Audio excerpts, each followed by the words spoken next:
We really Thank you so much for having me.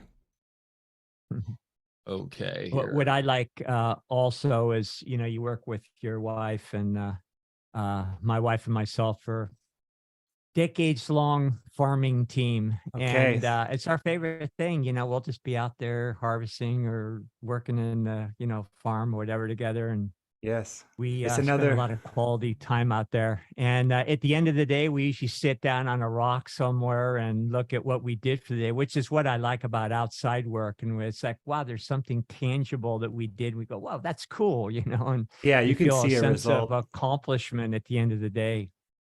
Yes, So, sir. so your time in Jamaica, did your love for reggae come before or after that? A little before, but mainly just through exposure.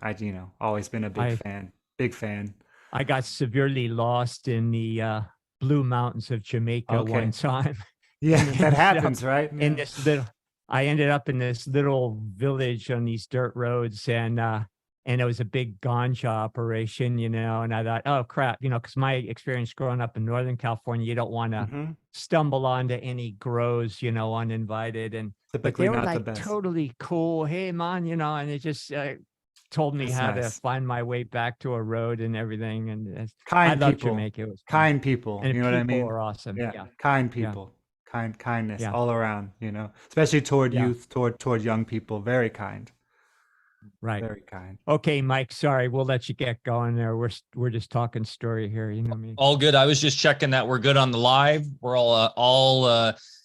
all good to go. We are on 5 different platforms right now. That's great. So LooshTube, Unite, Rumble, Facebook, and I don't know if I got Odyssey set up in time. Shoot. But that's okay. The replay will get there. We have Chris Winters on today. We're going to be going deep in Electroculture. I'm going to hit record and fire this up. Let's go.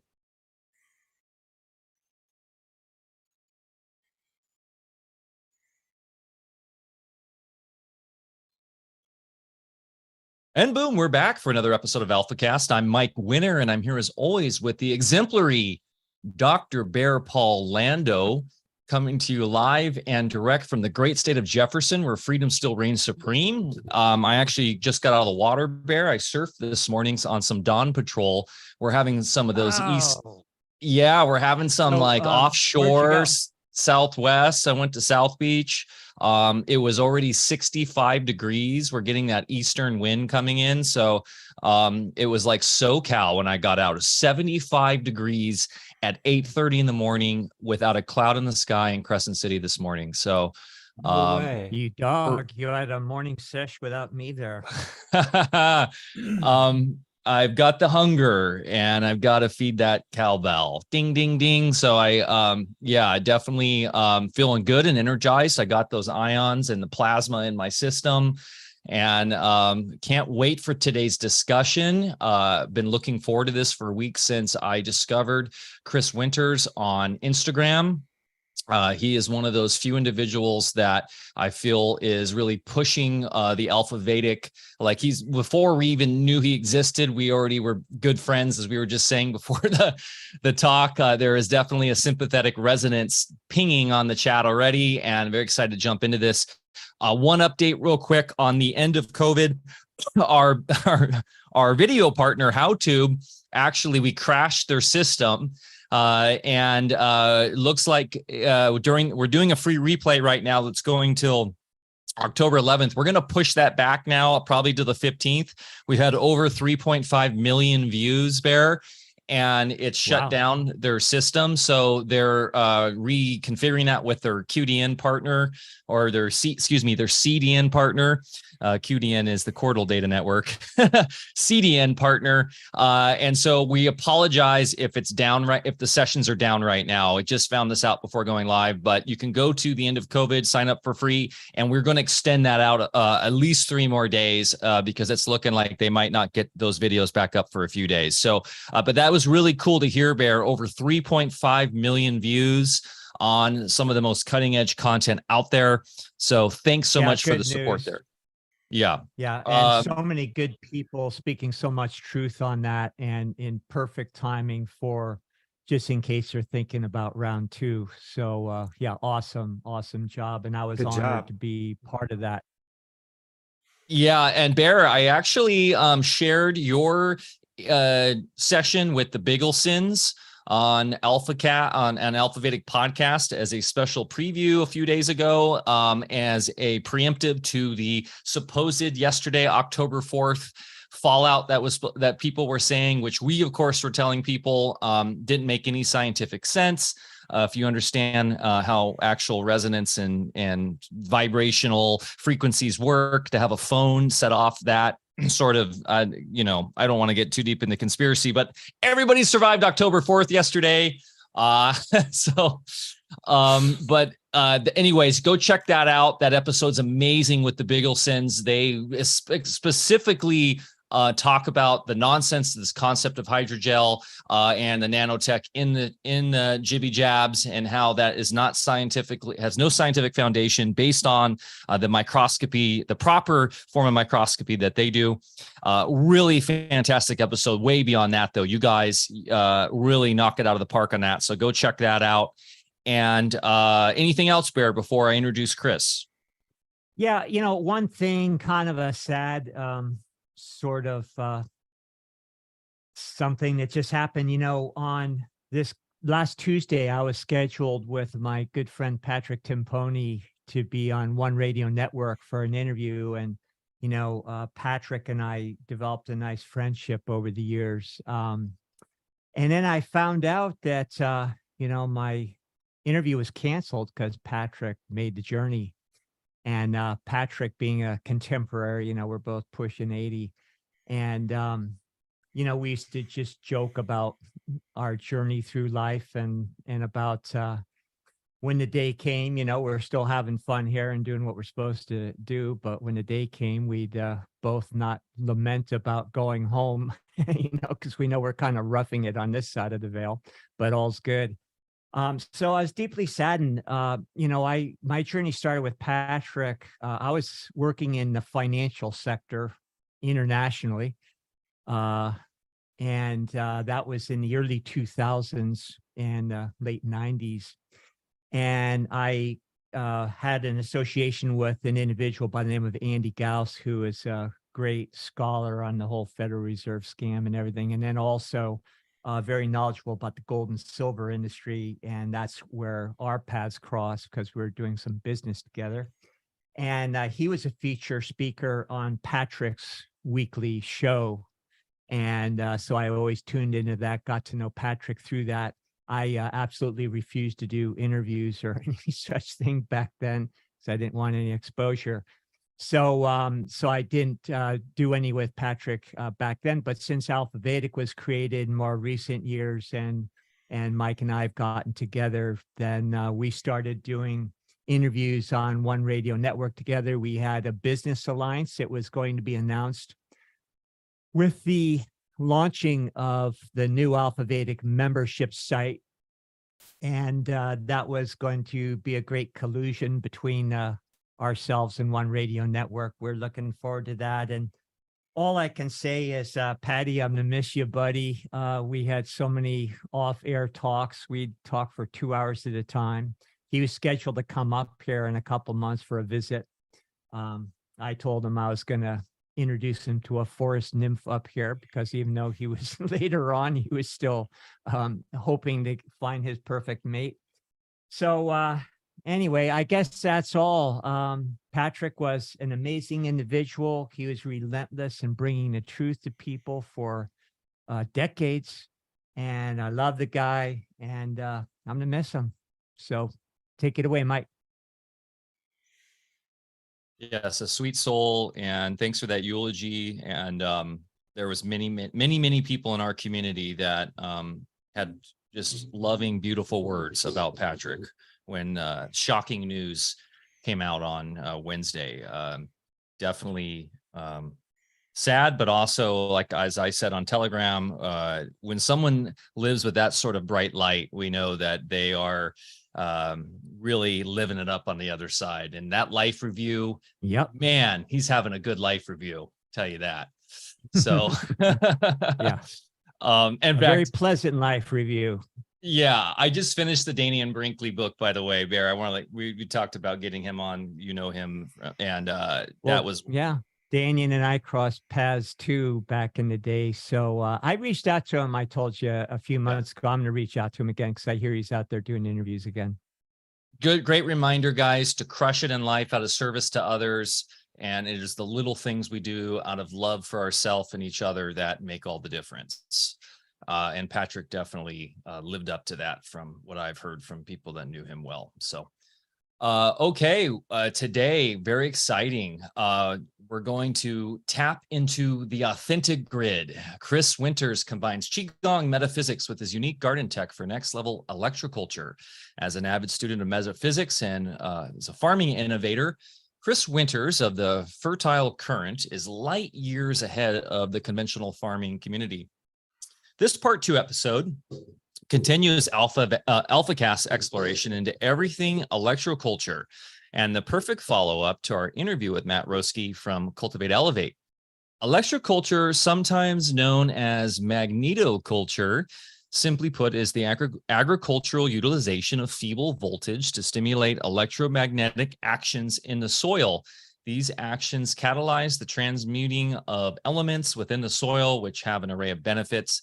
This transmutation of soil elements are referred to by Rudolf Steiner as spiritual digestion. Quote, I had been introduced to electroculture early in our farming endeavor, but it didn't click until I was rooted in my Qigong studies. After growing up in an urban environment, Chris Winters and his wife made the conscious decision to raise their son in a rural setting, farming a piece of land that had been left fallow for many years. As first-generation vegetable farmers, they necessarily learn from experience and what Chris describes as a journey of a lifetime. In medical Qigong, one of the basic exercises is known as pulling down heavens. In this exercise, positive yang solar energy, known as Qi, is collected and paired with negative yin earth energy. When combined and conducted through the practitioner, these energies create a balanced energy, Qi, Prana, life force, thus encouraging vitality, balance, and overall health. This is essentially the same concept used in the electroculture antennas, and it is intrinsic to all life. Bear, your video on electroculture, you have one on Instagram. I think it's almost cracking 11 million views. And it is really awesome to see the world waking up to the reality that is electroculture. For those haters, doubters, people out there and that not really watching our show, but we see on Instagram that say this is poppycock pseudoscience. There is a plethora of videos out there from very mainstream sources of people showing the direct effects just from overall yield and growth of plants versus a plant that is not in electrocultured soil and one that is with the same exact base medium of soil, and showing the results. So this stuff is real. This stuff is dynamic and real old school science, and we're going to go deeper in it today. Take it away, Bear. Thank you. Wow. 11 million. That's, I can't tell you that number of people seeing my face frightens me beyond what you could possibly imagine.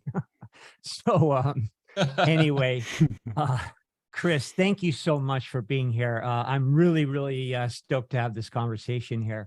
And I've been looking at your work, really eager to try your technologies.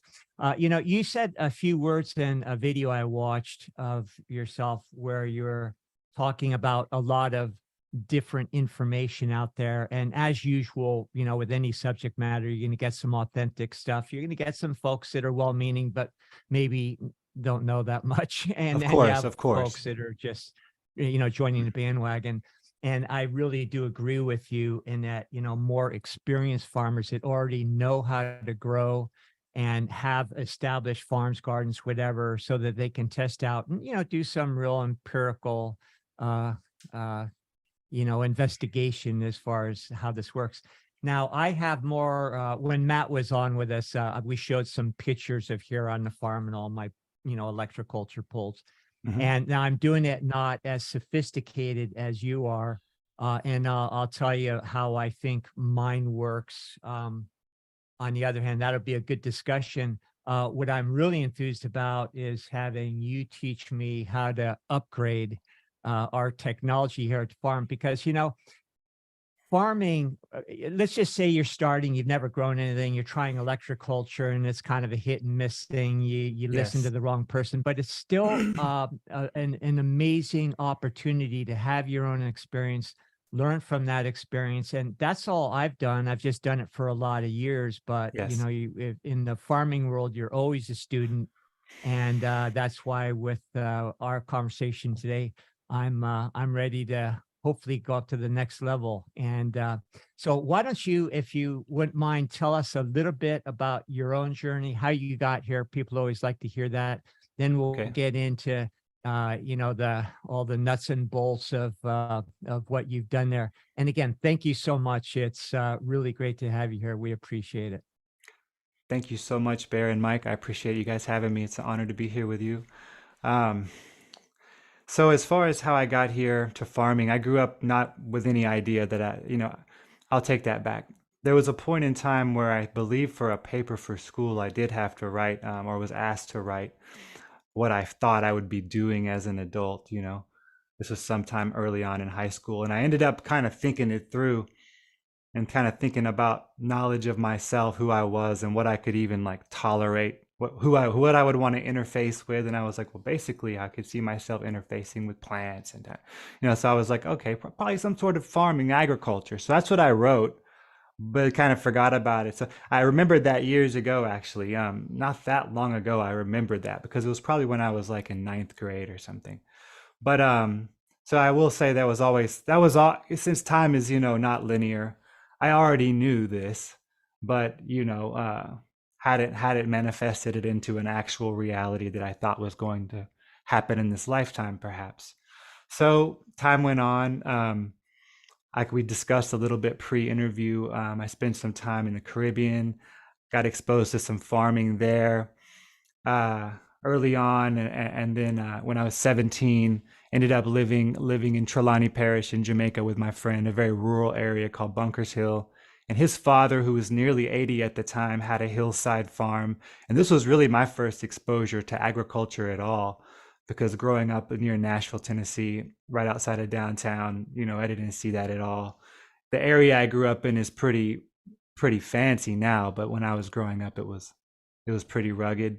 Nobody was growing anything. There weren't any urban farms or anything, you know what I mean? It was just like a couple nasty grocery stores and stuff like that. But that being said, I was really drawn to helping my friend's father out on his small farm. Also I had always thought of farms as these huge, expansive pieces of land with, one or two crops, probably just, monocrop, what you kind of are taught in public education. Went to public school.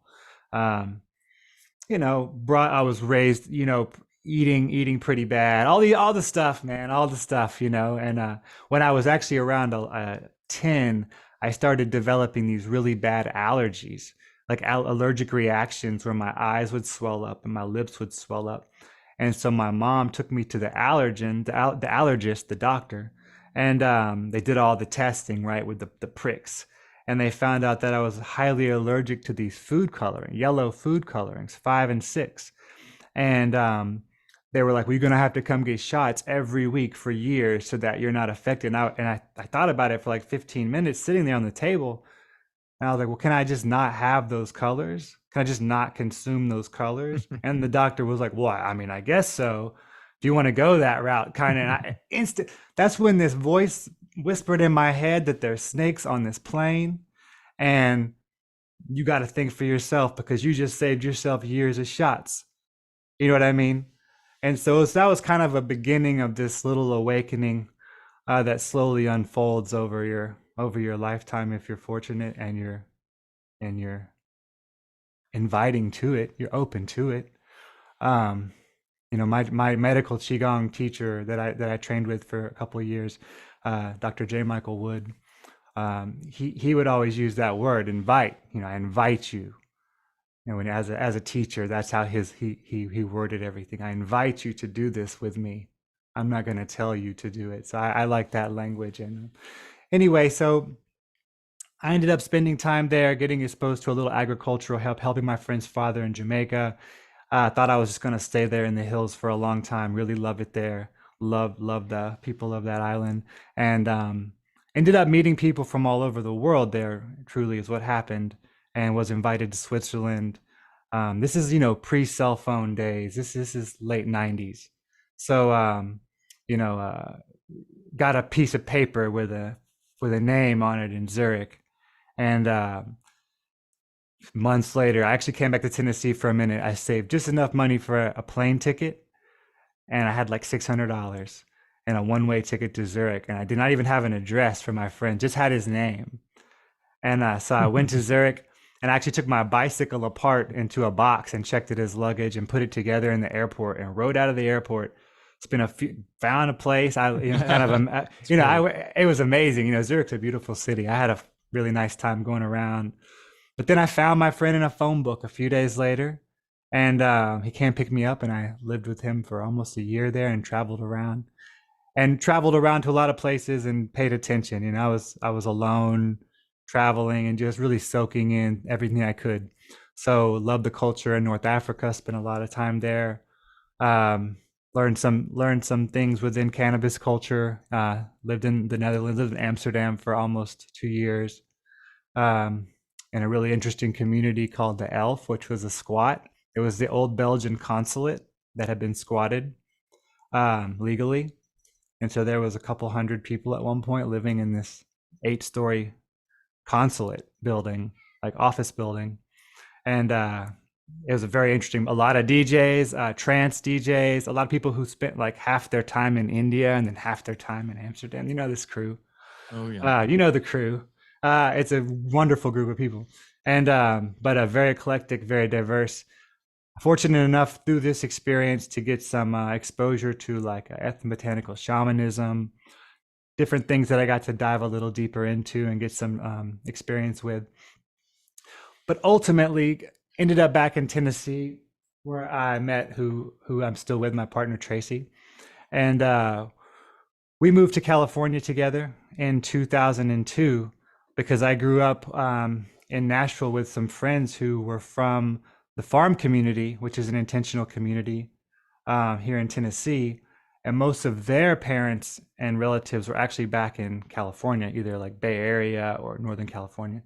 So I had a lot of friends that I had grown up with who had kind of gone back there, and they were just talking about how nice it was. So we packed up the Volvo, broke down multiple times on the way, made it out there. And lived there for almost 10 years. Nice time we lived. I know the closest we lived to you guys is Trinidad at one point. Yeah, we lived in surf Trinidad. destination. Yeah, right across the street from College Cove Beach, like right across the street, a little brown house. Yeah, really love neat. it there. Love it there. Yeah, awesome. And we lived in lived near Garberville and Rio Dell. Spent a lot of time in Alder Point. All over that area. And we had our son. He's, like I said, he just turned 14. When he was about a year and a half old, we kind of wanted to find a new path, and a challenge as well. So we decided, hey, let's, with no experience, go be vegetable farmers back in Tennessee. So we could, it was land we could afford, stuff like that. It was especially then before. That's what I'm saying. All of California was trying to move to Tennessee. Yeah. That's what I'm saying. At the time, we couldn't afford anything in California. Yeah. And we kind of, we had a small kid. We're trying to take him back closer to like the grandparents a little bit, just trying to get the connections going, for better or for worse. And so we moved back. We bought our farm sight unseen, actually, from California, because we really couldn't afford to go back and forth and look at it. And so I had some family members come out and look at it, kind of verify, yeah, it's legit, you're good. It was a piece of land that had not been farmed really for a long time, which is good, but it had also been it was an old buffalo trace. It's very like compacted in some areas. Kind of wild, really no infrastructure whatsoever, just a little house, little well pump house, little metal building, like a very basic, and we drove cross country with our stuff and our son and got here, and day one started building the little PVC hoop house that I knew how to build from working in California to start seed in. So we're starting seed, vegetable seeds, within like 2 days or so of getting here, because we had to do a season, even though we were brand new. We really didn't know what we were doing at all. We had done a little. My wife had done a little apprenticeship in Carlotta, California, at Shake Fork Farm. Outside Really of nice. Fortuna there. Exactly, mid county there, and she had gotten a little experience vegetable farming there, and I had tried to educate myself. I was reading a lot of books, doing all I could to get ready, but learning curve was high, a lot of failure, boy. I mean, just like flailing in the wind, you know what I mean, for a few years the first year. But we pulled off a season that first year. We grew crops, sold them at a farmer's market, found a restaurant customer or two. We got it popping out of just pure necessity. We had a young child and virtually no savings or anything. So we definitely, the pressure was on. So there's nothing like that pressure. We need the pressure. It's internal chi pressure that keeps our organs in place. We need that. Well, it boils down to the topic of today, which is electricity, and pressure is resistance. You go into the gym to lift weights because it gives you resistance, and if you put it into electrical terms, you need some kind of mechanism to pressure on the dulce crystals through that. Go ahead. No, sorry. Yeah, I'm just agreeing with you. Like, even when you exercise, you're putting pressure on the dulce crystals on your bones and creating piezo current. Even in the Taiji yin yang symbol, as the one fluxes into the greatest potential, it's looking for less pressure, and it's forcing that next phase, that next potential into tighter, pressure, and then it seeks less pressure, and that's oscillation. And Walter Russell describes that whole creative mechanism, likens it to a pipe organ, where you're moving the pedals to build up pressure. Then you go to the next octave and the next octave. And we'll talk more about the relevance to the elements in the ground, but please continue. Well, no, I mean, so we started farming. I was, we were organic farming from the beginning, of course. I mean, that was our ethics. We didn't ever do like conventional style farming. We were doing organic market gardening, what people usually refer to. Diverse array of crops, lots of biodiversity, planting things for pollinators, trying it all, really, trying all the co-plantings. We were trying to keep things organized too, where we weren't doing a lot of like, when I say co-plantings, like three sisters type things, but more like, plants that have symbiosis, grown next to each other or in proximity. All organic inputs, trying our best, getting better as we went, learning out of experience, pure failure, trial and error. So we, many times throughout the first, I would say almost 5 years, there were lots of times when you're like, I'm not sure if just financially, however you look at it, if we're going to make this work. But we kept figuring out, thinking, and there was some breakthroughs along the way. You know how that goes. You have little micro breakthroughs within the greater breakthroughs, and everything is replicable like that. But basically, I had been aware of electroculture since the very beginning, reading Andre Voisin, his books about soil. That's not really electroculture, but there's a lot of concepts in there that are based on electromagnetism, and that's really what we're dealing with. And so that was something that caught me early on, but I was too overwhelmed with all the basic things that I was trying to learn, so I was kind of like, that's where I want to later. So then I discovered early on to this farm that was rating their produce in angstrom level. And I was like, man, that's real deal. That's biophotonic energy. That's nutrients. That's real power. That's chi. That's life. This is before I started really training medical Qigong, but I've been training Kung Fu, and I had a personal Qigong practice for quite some time before I started training medical Qigong. Can you elaborate a little bit more on your journey in Qigong and how that has everything to do with farming? Yes. Oh, it is. It is. So yeah, that Qigong had been something that had been a thread through my young adult life. I'm 42 right now. I had been interested in learning and dabbling in Qigong probably for 15, 20 years, but just in these mild levels where I'd get a little bit here and try these things out. Nothing really comprehensive. Definitely didn't understand, and still hope to never fully understand these mechanisms. The mystery is the driving force, and that has to be there. But in terms of being able to apply these principles, when I started training Kung Fu, my teacher was teaching me kind of personal Qigong practice that was complementary to our martial practice, and started making a little more sense to me, working with me with breathing and whatnot. But when I wanted to take that further, I always had. I came to a crescendo of kind of personal reawakening probably in like 2017 as we got along in our farm. A lot of it became apparent that where I was failing, or where we were failing maybe as a farm, not that we weren't having wins and successes too, but where we were maybe falling short were mostly just personal things. They were inside of me, inside of us. Things we hadn't healed or hadn't even attempted to heal, things we hadn't been receptive to healing, personal issue, habits, things that you need to moderate, things you need to cut out altogether, dietary changes. I had become like very aware of my diet when I had that first experience at the allergy doctor at age 10. And I stopped eating a lot of junk. I stopped eating meat. I did a lot of things around that time as a very young person.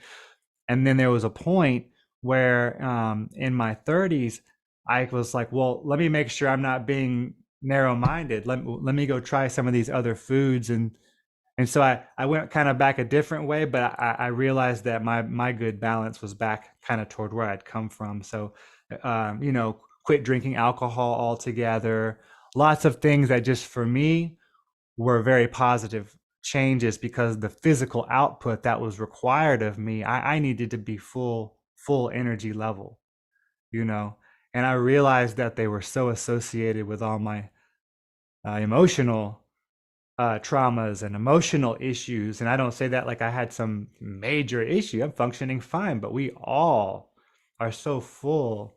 Even those with some of the most benevolent existences have things to heal, and they keep us from living our full truth, and that's their real detriment.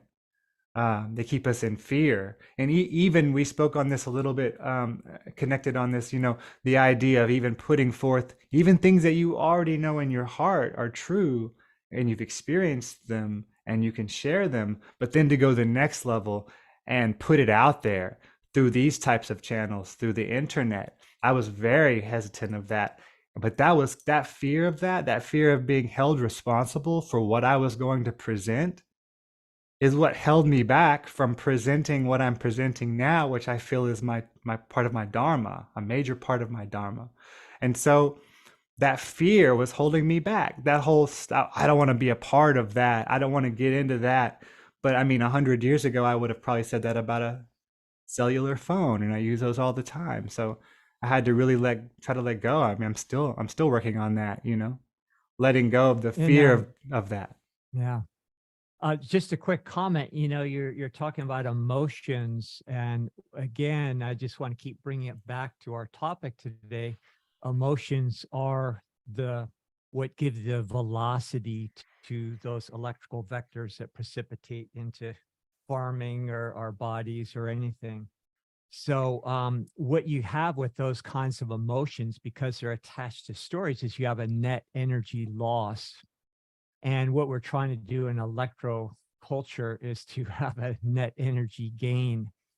And so when you look at it in electrical terms, and that's what we learned in the martial arts, is how to gather energy, store energy, not be frivolous with energy, use it frugally, but also not use it within a mindset of scarcity, because that's fear. not true either.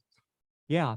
And so, I'm just trying to draw a corollary here, that all this stuff ties together. Yes. Like, Like somebody once said, I think it's Carolyn Miss, she did some great work in that back in the day. She talked about it as far as retrieving your spirit and, from all these places where you've been leaking energy. So what you're describing is plugging up the leaks. Yes, and quickly just to draw it together. So training medical Qigong was a next level training. It took several years, and one evening in the training, I'd been studying electroculture, looking at antenna diagrams from the 1800s, trying to kind of put it together. I got it. My heart remembered it, but my mind, that ego component that needed to understand it in the now, was still struggling a bit. So one night in class, we're talking about yin and yang, as you do in medical qigong. You're observing the nature of these things throughout everything, and how it's just macrocosmic to microcosmic, back to macrocosmic. Down to the cellular level is oscillation that generates life for the cell, and we're looking at the yin and yang as oscillating, fluxing potentials. And the seeds in each of those yin and yang are just that potential for it to flux to its next polarity. And I started thinking about the bioway, our top crown point and meridian point, chakra point, as like the positive antenna. And we're talking about our feet touching the ground, grounding to the negative. And it made sense. I was like, okay, so because I knew how the systems were laid out. You have the antenna, you have it mounted. That's your positive point of most positive potential in the system. And then you have your negative point at the end, at the most northern end of your field. And that goes deeper in the ground than your conductor to give you the point of anions, your grounding point. And you are the wire, you are the conductor in between fluxing potentials as a standing wave. Everything is a standing wave of electric and magnetic interplay. And so it made sense. It clicked. I was like, okay, I can apply these systems to farming because it's not a peripheral endeavor. This, as a working farm, we still do. That's what we do. We sell vegetables for a living to a couple restaurants and a CSA group. And when you're doing that work for a living, that, you can get involved in whatever you feel like you want to get involved in. But for us, even just from a level of time, resource, financial resource, as a peripheral endeavor, it was not. It was looked at as, this is something we're going to apply like it was done so many times before for abundance and not just abundance, but abundance of then more free time, even because the things that electroculture do at its core, you have many different ways that electricity is made on an antenna. My first antennas are designed very much so after the Justin crystal flue antenna from 1892 in France. But there were also a lot of farmers, or a small group of farmers in the Midwest of the United States, making similar antennas to him. And they were all kind of similar. Can you describe the makings of that antenna? Of the Justin crystal flue antenna? Yeah. Yes. Because that was one of the early ones you're referencing, just so we can so kind of see it's basically a magnetic block. Attached to that magnetic block is an array of steel wires. This would be at the top, because this is the atmospheric collection. In electroculture, you have a real focus on a couple things, but there's a lot of ways that we can collect this energy. The atmospheric is one of them. So that's what the wire bundle, the steel bundle, is for on top. As the wind blows through, the positive cations, which are more available the higher you mount the antenna. At about 15 feet above the soil surface, above the surface level, those cations are naturally going to start pairing with the anions in the soil anyway. This is action that's always happening, regardless of anything we do, between the sun and the earth, between heaven and earth. I like to refer to as heaven and earth technology. So we have these positively charged ions, the cations, coming through what we refer to as the solar winds down toward the earth. This is going to pair with the earth's negatively charged negative ions of the earth, right? And in the soil, you're going to have that electromagnetic action. You're going to have that yang meets yin interplay, making life. So we are we are manufacturing this effect, because you have a lot of factors. You have the things that have happened to soils over long periods of time. In some areas, lots of ferrous equipment, metal iron equipment, demagnetizing what once was more paramagnetic soil, because paramagnetic just means drawn toward a magnetic field. So depending on where you are and your geology of particularly where your farm is or where your gardens are going to change, maybe what you want to put in the soil, but you're never going to not want electromagnetic action in the soil to be increased. After a lightning storm, you have more free positive ions. That's why everything greens up. That's why all the nitrogens are fixed, because that rate of cation exchange is increased. So the cation exchange capacitance is a quantification of the potential productivity of soil. And it's just the rate at which those negative and positives are exchanging. And the faster the rate, the increase in frequency, the higher the frequency, the better the yield. But you also have other factors when you start fixing all those nitrogens, because you're using nitrogens that are otherwise pent up as ammoniums. Those ammoniums are then not biotoxic, accumulating to a toxic level, because when they do, the plants produce a lot of infrared light. And the insects that we see as pests, as gardeners, which is going to be different where you are, how you see an insect, because an insect that has us, they often refer to them as native or non-native, but as a global society here, we have kind of sharing everything everywhere. So you have insects in certain places that don't have their stuff figured out. They don't have the thing that their homeostasis has not been figured out in that area. So they're going to attack plants they see as weak. And they see that by infrared light. So by reducing that infrared light emission, you make your plants look way less vulnerable to pest pressure. And by limiting the pest pressure, you're not spreading the soil-borne disease, because most of that is spread by the bugs going from the soil level to the aerial components of the plants. So you have this manifold, this domino effect of benefit. And now, Chris, are you saying the plants are initiating an infrared light signature to kind of stress into the stress, but also as a communication modality, kind of like, hey, come take care, come clean me up, come clean because I'm sick. Kind of thing. It's a weakness. It's a weakness. Yeah.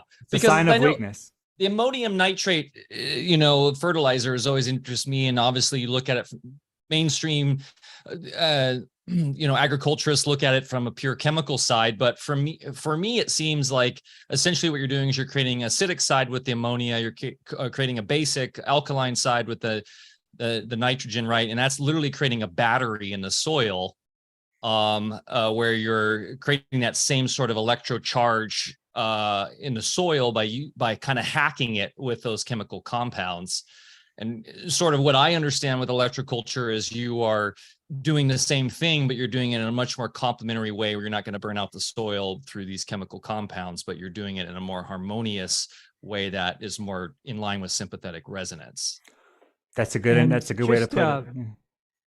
Just for our audience, when we're talking about cationic, anionic, it's really another terminology for pH. And pH, of course, people think is in terms of acidic or alkaline and think of it in chemical terms, but in actuality, it's an electrical term. It's an electrical byproduct. And it has to do with resistance. So if something is overly alkaline, for instance, there's going to be more resistance, and to the point where you can have too much resistance, where biology actually prematurely breaks down with too much resistance. And the other side of it is if you have too acidic, then you have stagnation, too slow a flow of energy, and you're going to have that kind of stagnation, in whatever kind of biological system, plant, animal, or otherwise. So just so people understand, when we're talking about these terms, chemistry is actually a byproduct of electricity, And what we're talking about today is leading with electricity. And then, what we test and concern ourselves with is just after effects. But we always have to think electrically first. And that's what electroculture is about. Excellent point. Walter Russell's periodic table is a great reference for understanding that. Yeah. As you already know, we were speaking of that, but speaking of him, but talking about covalence is about resonance, sympathetic resonance, Mm-hmm. And then I think even more so when you break down that word, it kind of comes down to sharing the same light. Covalent. It's like sharing the same bandwidth of light. Just the more you break this down, the more it's the same principle over and over is my point. It's And about obviously- seeking balance. Yeah, balance. balance, And exactly. all the elements are seeking balance. So rather than a chemical concept of covalent bonding where there's this magical, coming together and sticking together of BBs, we're actually waveforms in resonance, seeking compatible resonance and balance through that. So Mike, sorry, I talked. Oh, I was just going to say Walter Russell, who is probably the foundational science behind Alfa Vedic. I can literally look at the chart right Oh, here. wow. I have this, Mike, I have the same one up in the room next to me. That's great. The exact same one. Yeah. That was a gift from Matt Roeske from the Walter Russell University of Science, a dear friend of ours. And really what we're talking about here is the secret of light, right? And how we're bringing light to the roots. We're bringing light to, so the leaves of the plant are an antenna, right? You look at them, they have a dendritic, I think that's the right word, sort of antenna in the leaves, literally, that have the structured water in them, right? Which is a polar molecule. The molecule of water is naturally has polarity, right? So that's like a battery essentially, and that's fractal, and that's generating, of course, we know the photosynthesis, which creates the sugar for the plant and all that, but that is, each leaf is an antenna. And then you have exactly underneath in mirroring it, right, you have the rootlets, which are in the same dendritic sort of geometry, which are fractal in nature. And essentially what we're doing is that that light is feeding into those rootlets as well. Does that make sense? It's an excellent way to put it. I mean, everything is light if we're getting Walter Russell centric here. So and in the same way, self-replicates, same way the leaves are doing it, the roots are doing it as well. As above, so below. Yeah, it's the same way that the sun and volcanoes make paramagnetic energy. That's the as above, so below of paramagnetism. These are the calderas of life. And Steiner, and working with the work put out by Goethe before him, talked about plant metamorphosis. And in anthroposophical medicine, we use the same principles with human bodies, but it explains how those energetic or electrical forces create predictable stages of development. So you can just look at a plant and tell a lot just by its appearance and so forth. But let's, and sorry, I don't want to talk over you here. Would this be a good segue into some of the early electroculture technologies and next level that you're up to there? Sure. Yes. So as I start to understand the theory with medical Qigong, I start to see how it's going to work. Then it comes to, okay, now let's put it together, right? So most of the stuff you're looking at is from the 1800s. A lot of it's in French. Fortunately, a lot of it has been translated to English, but a lot of it's in diagrams, and as you understand the principle, you can look at the diagram and see, okay, it's all coming back to the same mechanism. It's fluxing potentials through a conductor, at least from all the stuff that was going on back in the day, pre-World War. So then it came to equipment, right? And I started looking for equipment. There's a couple things being made, but they all were kind of based on just like one or two parts of what I was understanding was possible. Right. So I'm seeing, okay, there's some stuff being made with some atmospheric bundles. This is way before it was a thing on the internet at all. Like there was nobody talking about electroculture. There was nobody doing anything really. I mean, it was very like couple European farmers who seemed to be on the forefront, and I started my practice with trying to build soils. Let me just take one brief step back with high capacitance, because you can put energy into something all day.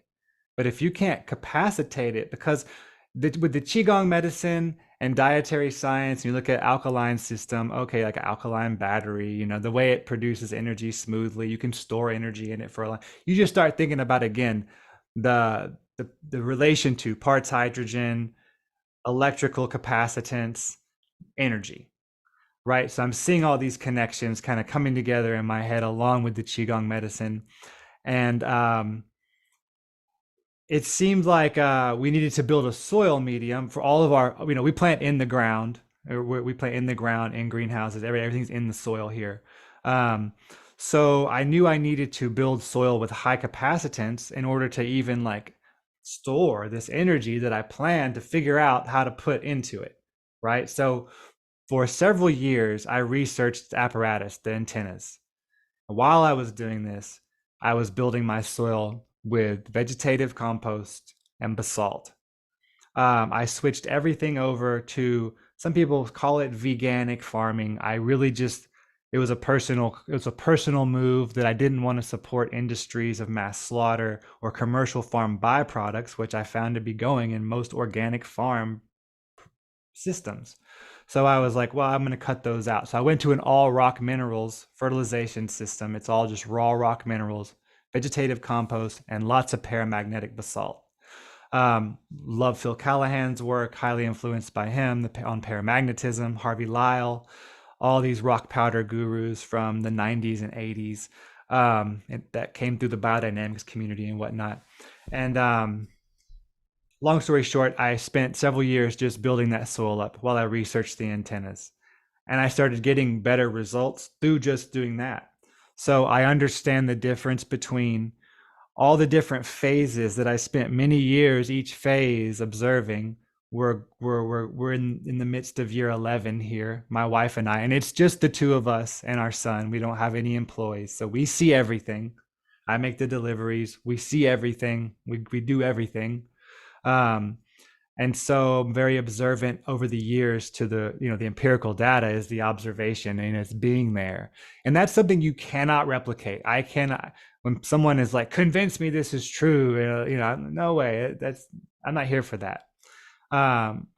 That's not my mission, I'm here to provide what I've seen, what I've observed, and the benevolence that we've received from these systems. So the antennas became an issue. It became like, man, I would just have bought them. At that point, I was like trying to find stuff that I could buy, and none of it was really truly comprehensive. And that's why I call my systems comprehensive electroculture, solutionary agriculture, because there's so many problems, and myself was trapped in the cycle of just identifying the problems in our agricultural systems and pointing them out to people. And I hadn't done a damn thing to help solve any of them, right?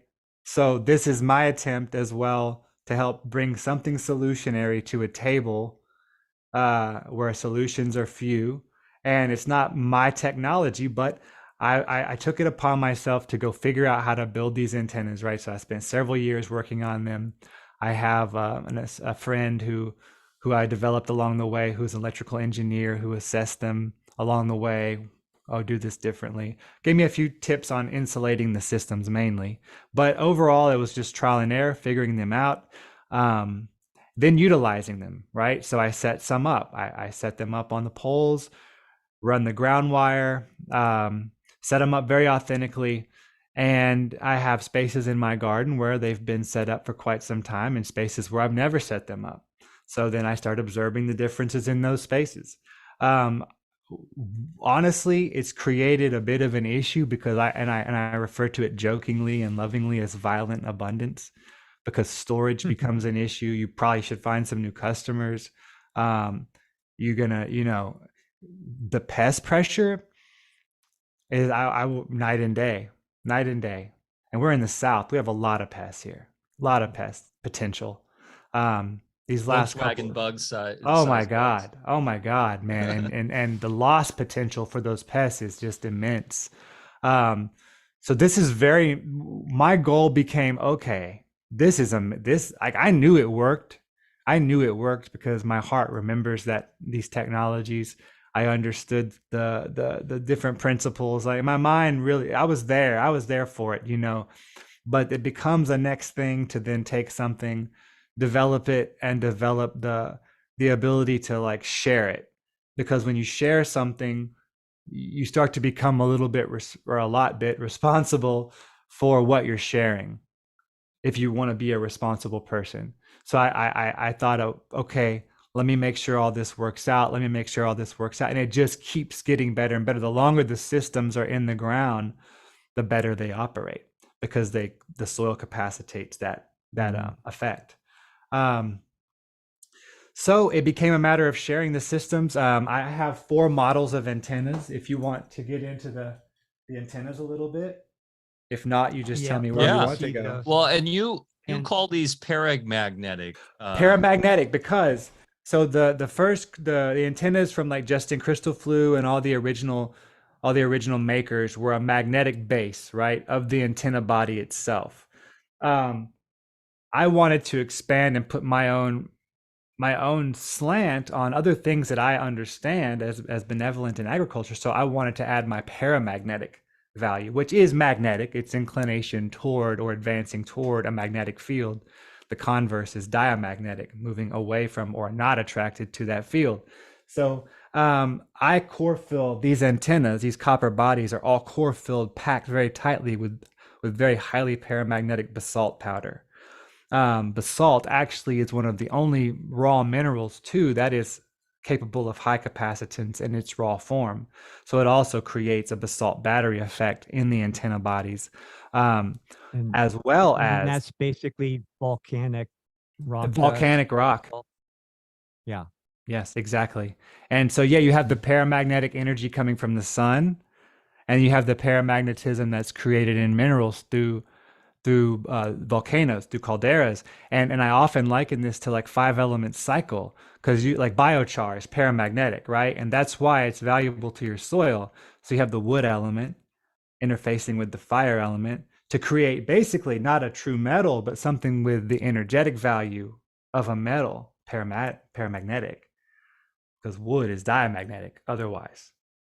The idea is that it has a magnetic potential at all times versus diet. I'm always trying to understand paramagnetic, because when you look at the mainstream science, they talk about electrons and all this stuff. And I get they try to get a little bit much. Yeah. It's just that a paramagnetic material isn't even always in its pro-magnetic phase.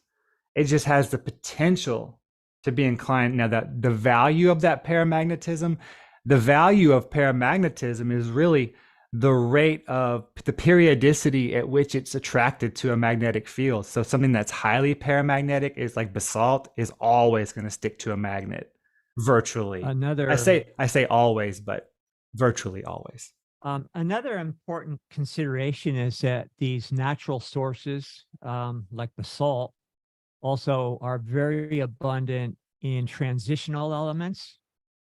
And transitional elements, for folks that don't know, some people call them ormus and so forth, orbitally rearranged monatomic elements. Mm-hmm. These are like pre-metallic. They're in the state of becoming the next tonal field on whatever octave they're, transiting through.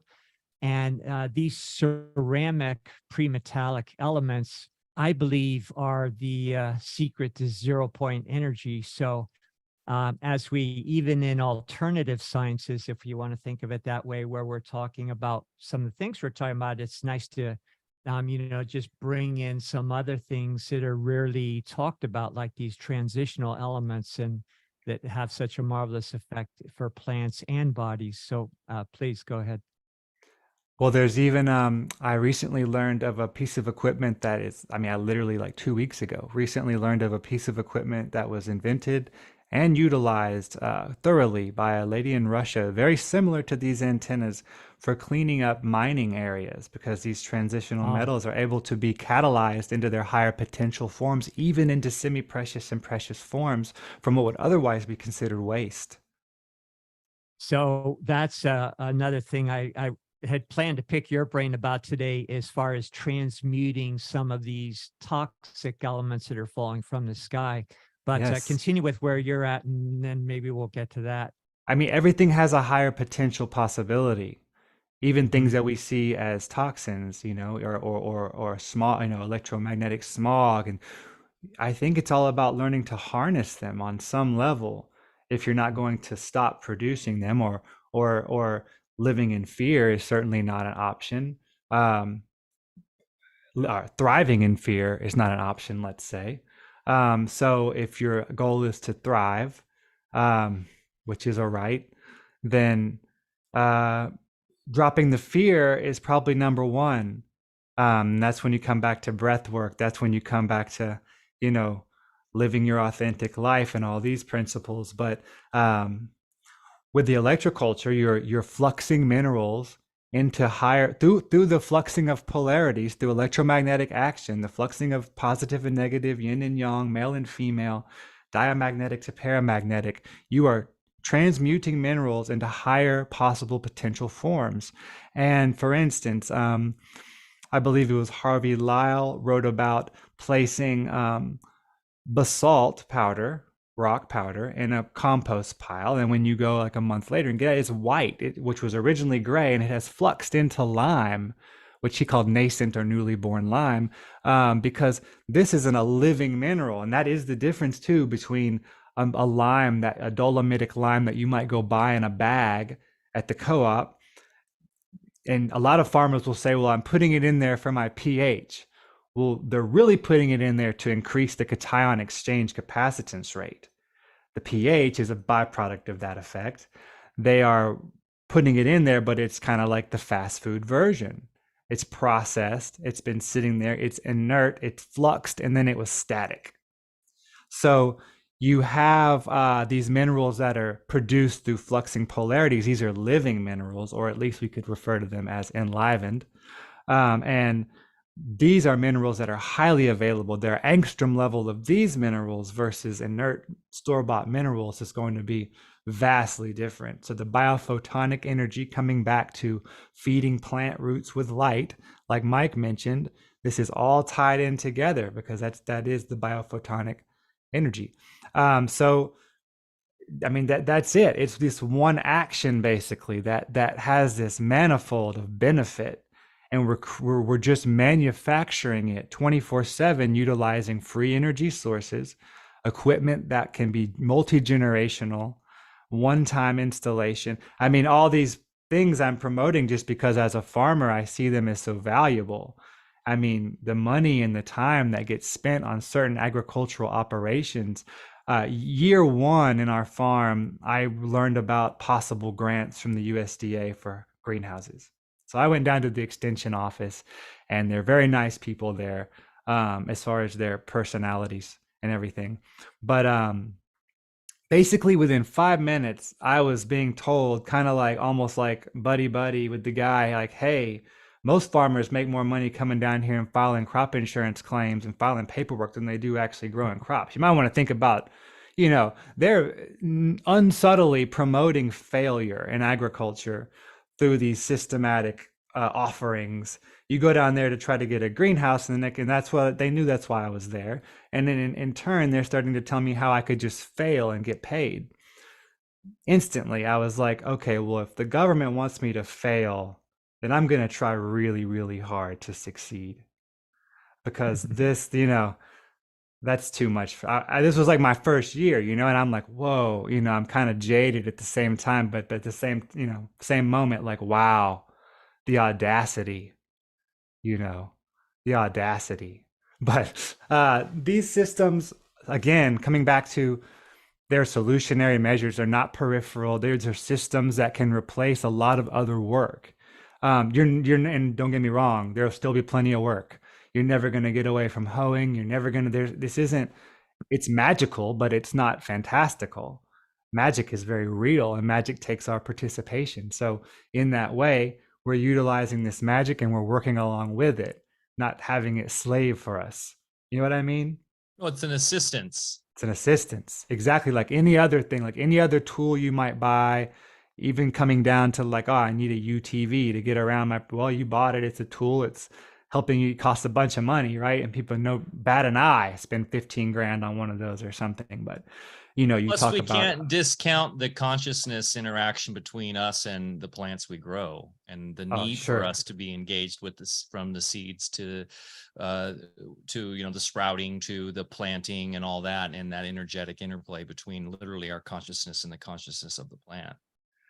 You're exactly right. And I don't. how, and I was just going to add that what we grow in a proper way is going to be able to conduct resonance in a more purified way that's going to behoove us biologically, and more than just helping us be healthy, but also increase our bandwidth of perception to be able to receive that resonance and be discerning about what that resonance means, you know, in a very conscious way.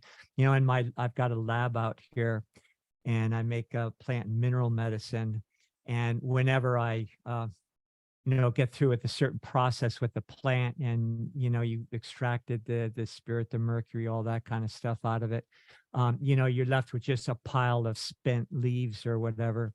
And with those, we calcinate them.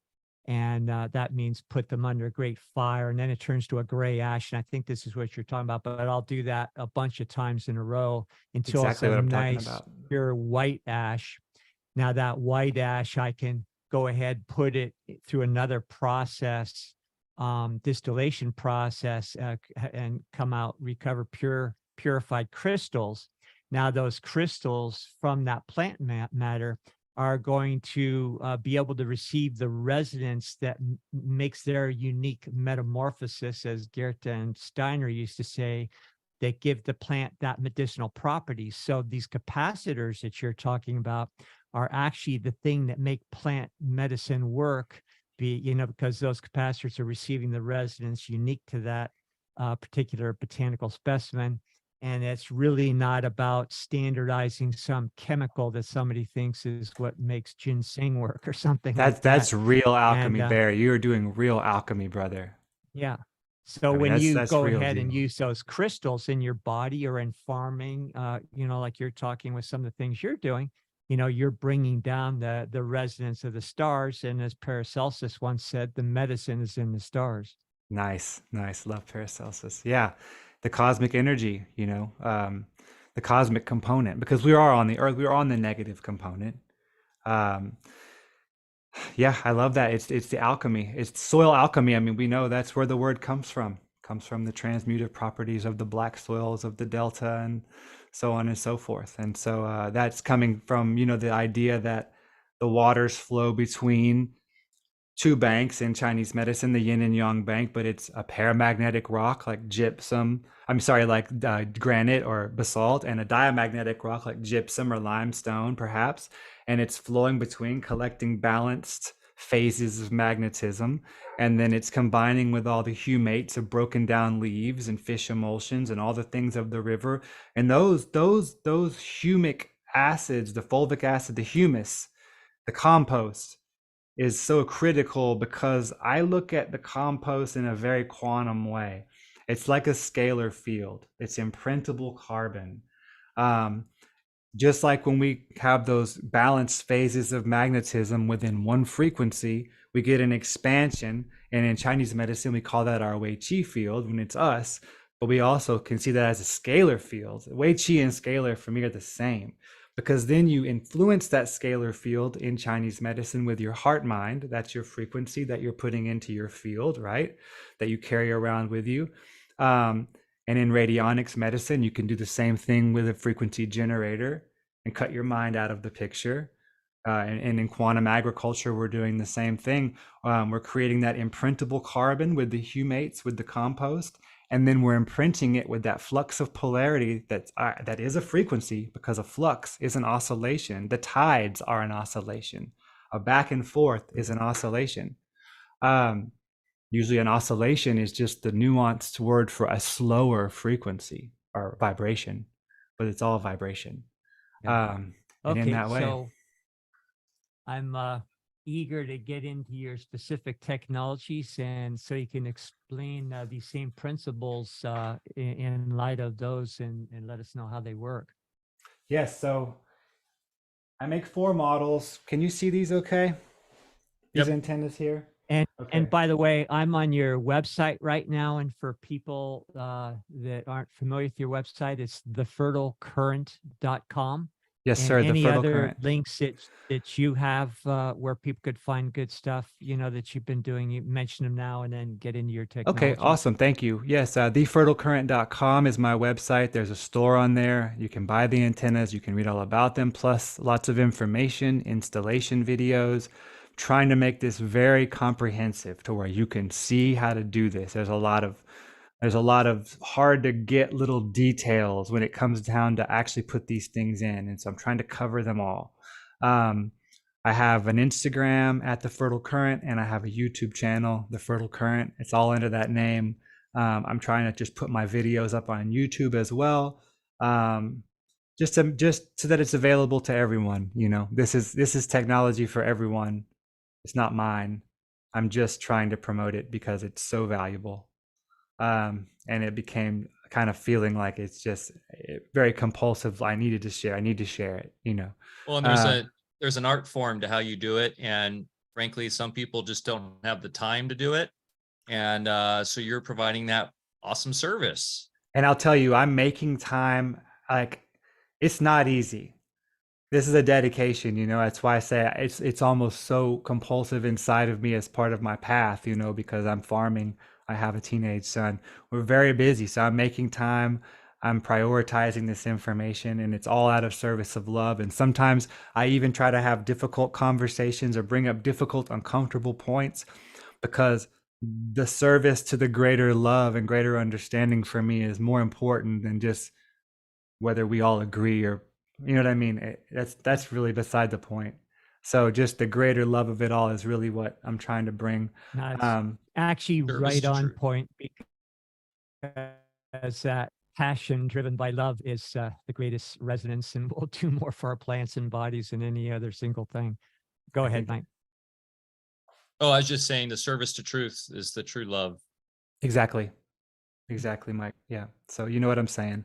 And so I'm stoked to be here with you guys today, because you're already on all those same pages, and we can go further. It's nice to go to talk about those levels, and then it's also nice to already understand that, and so we can move even further into like, okay, now let's apply these things. You know what I mean?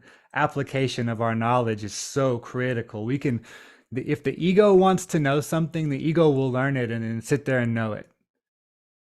But if you want to go apply something, you have to learn it with your heart, and it's a different knowledge. Because I come across people who want to debate or something, not so much, but sometimes, and I don't really engage that because it's not my path. But really, I find that sometimes people's egos wants to dominate this topic. And you're like, well, do you even have any plans of applying it? Because if not, maybe learn something you're going to apply. Are you even growing food? Most of the time, never has anyone who grows food or actually grows crops on any level has ever engaged negatively. It's only like a disgruntled worker somewhere is just on lunch break, and that's just how they roll. They troll people. Yeah. Like anybody who seriously tries to grow their own food wants every single advantage. Exactly. Because it's so dang hard. Yeah. Hey, I've been at this for a lot of years. I have a pretty extensive electroculture installed already. I took one light look at your site and what you're doing, and I'm like, okay, I got to learn from this guy. So, oh man, well, I appreciate it. Anybody that's got their hands in the soil is grounded and doing everything for the right reasons. Usually, out of those 11 million hits we got on Instagram for our electroculture installments, we got a few trolls, definitely, you know, Oh yeah. and Oh yeah. in the comments you can tell that now they've never probably been outside in their life. Well, and Yeah. applying this Totally. to a vocation and not a 9-to-5 slave job. We talk about this all the time. That is the true measure of living your hero's journey, is you actually are applying yourself into your creative arts through your own faculties of being an entrepreneur. That is the way to go, you guys. That is how we're supposed to exist. That is called the currency of experience. And Chris, so let's hop into this antenna. Okay. People in the audience have questions. We have questions. And definitely want to also touch on, before I forget, because this is what I messaged you on Instagram. I do notice you use iron in some stuff in your ground and stuff. And we previous talks and stuff have talked about the negative issues sometimes with iron being in the soil, but I'd love to get your words of wisdom on that, related to especially to magnetism, of course. But yes, please go ahead. We'd love to dive into your technology here. Okay. This antenna visible right here pretty well? Yes. Okay. Yeah. My little square. I can't tell. Okay. So this was our first model, the CW1, I call it. First model, very, very highly influenced by Justin Crystal Flu's antenna. It has all the same components. This is a steel bundle. Crystal Flu always used steel on the top of his, so I did too in the beginning. I've changed the type of steel I use. I use a stainless now. It doesn't rust. So this is the only part of the antenna that really is the reason you mount it high in the air, as high as possible, because there's more cations, more free positively charged ions, the higher you go. If you could put them several hundred. This is CW1 paramagnetic aerial antenna. Yes, CW1 paramagnetic aerial antenna. Yeah. Like now and I call it that because this is the model that you really would want. It's kind of the standard model. If you had a big farm and you wanted to fully outfit it, this would be the model, or even a couple acres. And you want to run the ground lines and the full authentic setup. This is the model. So how many of those would I need in order to, say, service a certain area? Because good question. Yeah. So rule of thumb is, so these antennas will be installed always on the southern end of, you go south to north with these ground lines. The antenna will be at the furthest southern point. The grounded point will be your furthest northern point. That could be per antenna, one line per antenna. You could run it for miles if that's your space. South to north is unlimited per antenna because you're staying in line. And here we got to get into the telluric current. That's why we're going south to north in line. And that even if it's diagonal, you need to stay in line with that flow. Because, you know, a lot of my fields were built before I was installing these. So it goes diagonally through a lot of my fields. So with that south to north orientation, how far does it travel east and west from that line? East to west is 20 feet a swath per line. So basically 10 feet on each side. Now I'm being a little conservative on that. It can be more. And the higher capacitance level of your soil, the quicker that will capacitate that energy. In the original books by Crystal Flu, he would say, install them, give them a season to see their influence. I see influence almost instantly with these systems, but that's keeping in mind that I also recommend, and whenever I have an installation that I can consult on, I'm recommending building the soil as well to be high capacitance, right? So your soil quality will have a lot to do with it. Are you familiar with? Go ahead. Sorry, Mike, go ahead. I was just going to ask on the soil bit, do you, on these lines, right? You're talking about having the positive, negative. Do you, within the soil, add anything to, I guess, as a sort of repeater, or sort of carry that signal across faster, besides just having the capacitance of the soil itself? Well, yes. So it's a wire. There's a wire that it's a 12.5 gauge. Oh, wow. Galvanized steel wire, zinc coated steel wire. We didn't get into that yet. Okay. Yes. So this is how the systems work. This is the conductor. Okay. This is critical. So what you're doing is you're fluxing potentials in a conductor. So the positive potential is the antenna. The negative potential is the point of grounding at the furthest northern point of the wire, goes way deep in the ground to ground out.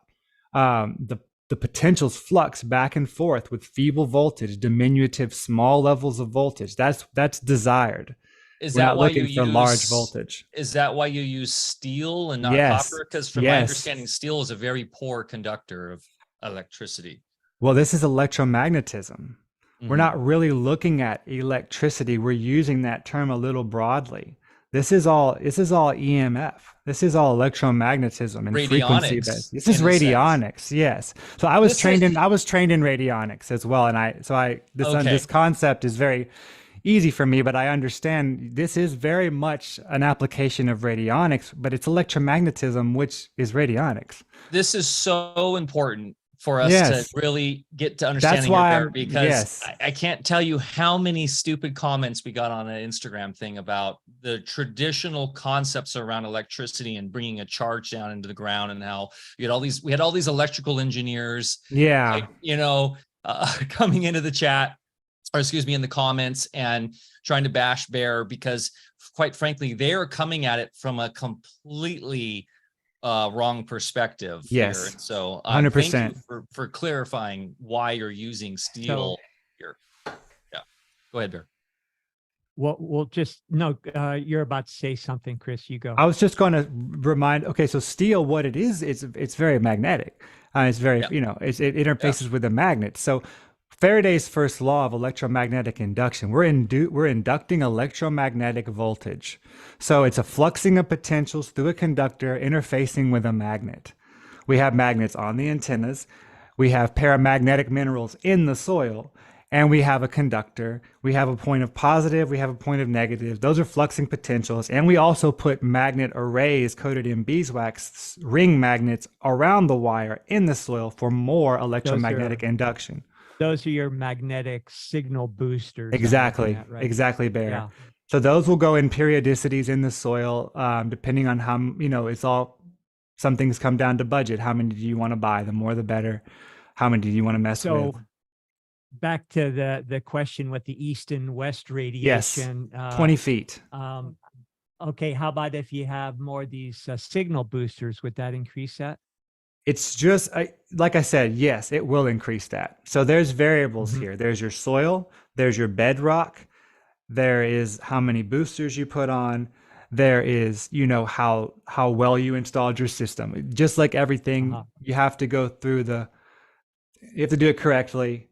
You want to keep your system in line, because what we're doing is we're getting the atmospheric electricity, so it's called, is just one part of these systems. It's highly focused on, but it's one component, because we're also harnessing through the brass rod that faces magnetic exact south.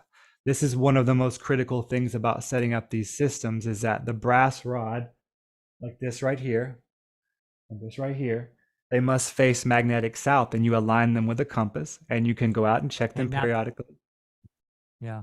Go ahead. The other question I had, are you familiar with the work of Terry Ream's ionization analysis? No, I don't think so. Does that work with water?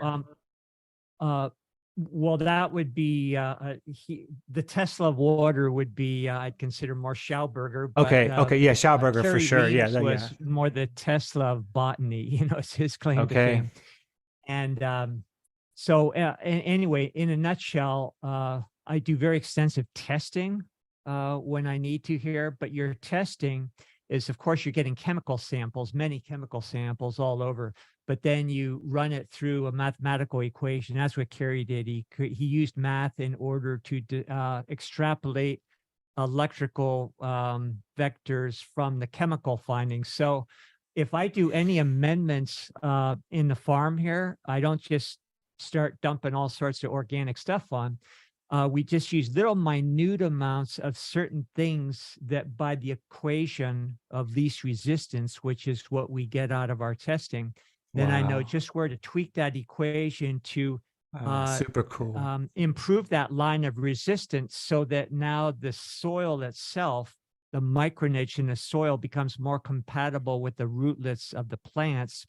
And so what you're doing through Kerry Ream's work is creating an entire electromagnetic grid with the soil and just optimizing that. So I've had good experience with my electroculture, but they're just your basic, they go up high. And Yes, I noticed that high yours go up high at least. Yeah, like they go up pretty well. Yeah. I think they work for me, especially with pest control, because of the soil. Yes. That's why I'm really eager to go next level with your technology. Certainly, here. certainly. Yeah. And you guys probably have pretty paramagnetic soil there. Do you know what the bedrock is where you're at? Is it granite? I'm guessing granite. No, it's serpentine. Serpentine. Ah, okay. I need to look into that See, one. we're in an old riverbed, and Yeah. I can go on because over the ages the rivers actually change courses and all sorts of things have happened. And I can do different testing, soil samples all over our acreage here, and find all different types of mediums. So it's not any, yeah. It's varied. So, yeah, I get that. Yeah. Okay. So anyway, go ahead. And soil samples like blood samples, it's a snapshot because everything's fluxing potential. Everything, especially in living soils like yours. I mean, everything is going to be different, and it's only through experience and taking the sample and then observation that you can get data, not the sample alone, not the observation alone. It's the fire and the water that make the steam, and that's the chi that drives the train. It's not, one alone is incomplete.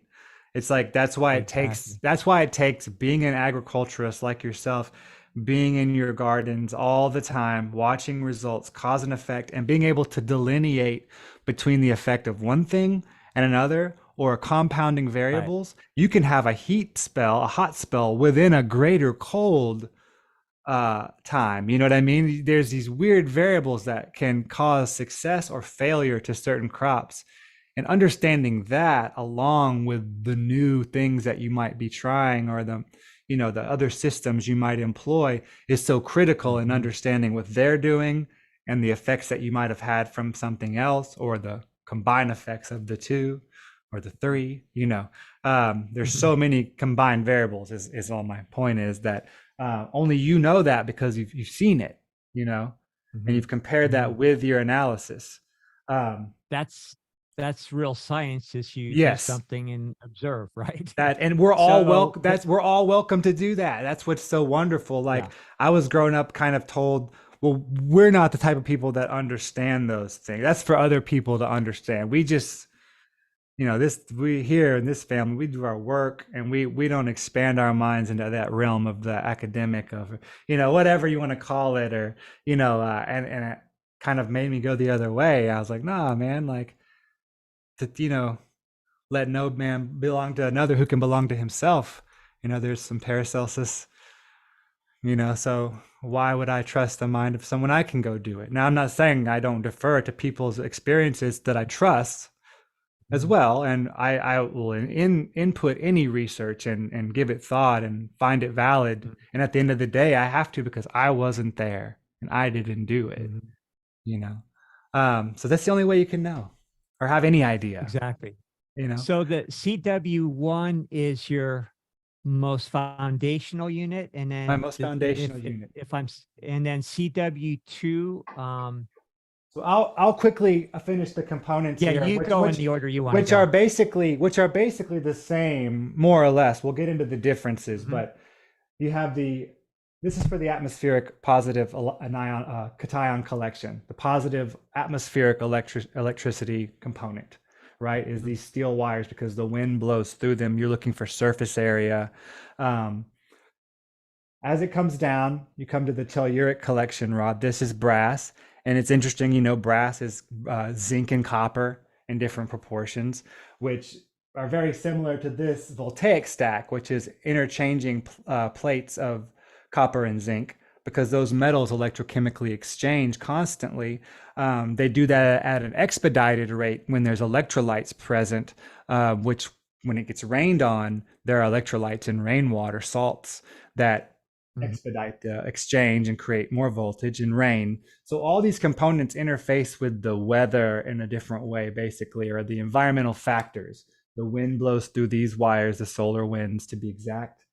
Then you have the telluric rod, which is collecting the Earth's electromagnetic field, just like our heart's electromagnetic, the torus, the energy inside the torus. And that flows like all current is positive to negative. So that is south to north in this case. So south will be the direction that this rod will face. This rod, everything in these antennas goes to the center wire that comes out the bottom that runs all the way from up here solid through this whole antenna. Everything is solder bonded and insulated internally and wired internally, and then packed with the paramagnetic basalt. So the telluric rod, like I said, behind it has the voltaic stack named after Alessandro Volta, the word volts. All his original designs were just stacks of different metals, zinc and copper mainly, with a wire coming out, and he would power lights and all sorts of things. And he would add salt water to them and get way more voltage, like 10 times the voltage. So that's all that is. That's electrochemical exchange. The magnets behind there are in line with the telluric current, so south facing out. You can determine that with a compass. All just to draw that telluric in through this brass rod. This point right here, we have a thermocouple, which is utilizing what's known as the Seebeck effect, which is dissimilar metals at different temperatures, creating voltage between them. There's lots of different types of thermocouples. This is a type K, and I think it utilizes like aluminum and chrome or something like that inside. Two different metals that when they arc different directions because of hot and cold fluctuations. So it's using temperature difference to make the metals touch at different points, but it does it when it gets colder. It does it when it gets warmer. It's just a change in temperature. They use these in all kind of appliances, refrigerators, heaters. Is there a piezoelectric effect going on here too? Yes, well, you have piezo current on some level because it is core filled with paramagnetic basalt, and then at the very top, it is resin core filled up here at the top to make it completely waterproof and to put pressure on the basalt. There is piezo current in that. However, what we're going to get into now is the CW2 model, which is the one I have in my hand. It's slightly slimmer. It's the same length. I designed this model because some people, and myself included, on some crops were wanting to utilize antennas in a different way, mounting them lower, under 15 feet in height. So when you do that, the only component that becomes kind of obsolete is the atmospheric collection bundle, which is this wire bundle up here. So I've replaced that in this case with a tensor rod, and these tensor rods are obviously using tensile pressure, twisting pressure. Copper is piezoelectric, paramagnetic, and when it's pressure on the copper, it produces a piezoelectric current. Slim Sperling, all the tensor rod gurus, tensor rings, producing piezoelectricity. Yeah. It's how quartz watches work and guitar pickups and all those different functions. But so when you come lower, you make the atmospheric collection pretty obsolete, lower than 20 or 15 feet. I would use the CW2 model and utilize the piezoelectric current. All the other components are still in effect. The thermocouple, the telluric collection rod, because telluric energy is flowing at all altitudes, through land, through earth, through water, through air, through buildings. You can't stop it. So do you mount these like on a wood pole of some type, or PVC, or? You can mount them on whatever medium pole you would like. I usually use aluminum poles, but you have to insulate them in antenna body, even from a wood pole, because wood is very conductive when it's wet, or pretty conductive. So you don't want your antennas grounding out right to that one point in the ground. And if you had just tons of them out there doing that, there's definitely an effect there. But when you're talking about a large pole and an antenna, you're mounting these up at least 20 feet. I put mine usually at 25 feet is my standard height. The higher, the better. It can be mounted on any medium pole, any type of medium wood, plastic, metal. But you just want to make sure that your antenna body, if it is a conductive material that it's mounted, is insulated against it. And you'll see I use these mass-to-mass mounts that'll go around the pole and then hold the antenna off of the pole. And then I use a piece of insulative material here where this metal is clamped to the antenna so that there's no bleed off. They call it bleed off when your positive electricity is being bled down to the ground point and not going into our wire, because the whole point is that it goes into that ground wire to flux potentials. And you just need a little bit of positive, you just need a little bit of voltage, because all voltage is fluxing potential. And then you're using the electromagnetic induction. It's not like you're trying to power these things like a appliance. And I'll even get questions like, do you have to plug it in? It's like, well, no. This is free. This is free energy on the smallest scales, but we're using it agriculturally. This model right here, if you can see, is the CW3 model, and it's a little bit shorter, but it's fatter. It holds a lot more basalt. And I use this, I developed this model for my compost piles and for compost windrows. So I have like a 28 cubic yard pile of compost back there, and I'll drive a copper grounding rod down through the pile to make contact with the earth. And then I'll mount this, and I have these videos on my website of me doing this. I mount these on a little zip tie them to a PVC sleeve that fits right over the grounding rod, and then I attach this wire right to the copper. And then you're fluxing potentials vertically through a pile. But what you're trying to affect in that case is that vertical pile of soil. So in that case, you're wanting that vertical flux versus that flux in the ground, because you're trying to bring all the elements in the compost pile to higher potentials before you apply the compost.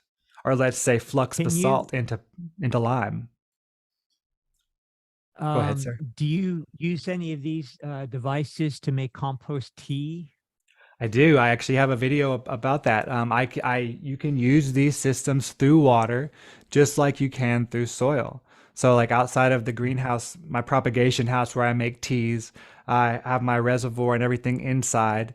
And then I have an antenna just outside facing south. I use a CW2. I use this one because I only have it up about 12 feet. And I have this wire running. It's an insulated wire to a tensor rod or ring inside the reservoir. And then the wire runs out the other side, out of the reservoir, and into a negative grounding rod into the ground. So it has a negative and positive potential and current. That's turning water that you would think of as not having current as into what we know as living waters, because we're referring to current. But current is an electrical idea, not just an idea of physical momentum-based movement. It's a charge, because water is moving from a yang to yin position, and we see that as high elevation to low elevation, but those are relative points, yin and yang, positive, negative, toward the sea, with the seas and the oceans being like the ultimate yin position, like the womb. And oddly enough, or perfectly enough, seawater and amniotic fluid are nearly identical. It's the greatest yin with the greatest yang being like the sun. And we're just, everything is fluxing potentials between them. So the tensor ring inside there is conducting. It's like a superconductor then inside. And is it vortexing, helping with the vortex too and stuff? Or it's a conductor, and it's also generating piezo current. So like in radionics, a lot of times you're inducting frequency or energy into something else that's in making energy. It's this exponential factor. I'm simply using that as a conductor. It's very practical because it's rigid. Once you can align it within the water, within the reservoir. And I also use it because I use a plasma projector, which is like a Tesla coil gun, over the reservoir, because that's like a lightning storm over a lake. And it's freeing up the atmospheric oxygens and nitrogens in the air above that solution as it bubbles, and creating this living solution. I also add small amounts of gold ormus, or monatomic gold, into the mix, and we spray this and apply it to the soils of our starts, and use it in various ways, mostly for starts and for sprays. We use a vortex brewer here. Yes, love that machine. So it'll be fun to combine those technologies. 100%. I actually have one in storage, but it's out of state, and I need to get it. I have one in my greenhouse, so I'm gonna definitely combine those, see what happens. Yes, it's So ideal. yeah, amazing, amazing. Well, go ahead, continue. Okay, in this compost model, it's not exclusively for that. You could use this one, and then they're all pretty interchangeable, but they all have a little bit of purpose-driven difference in mind.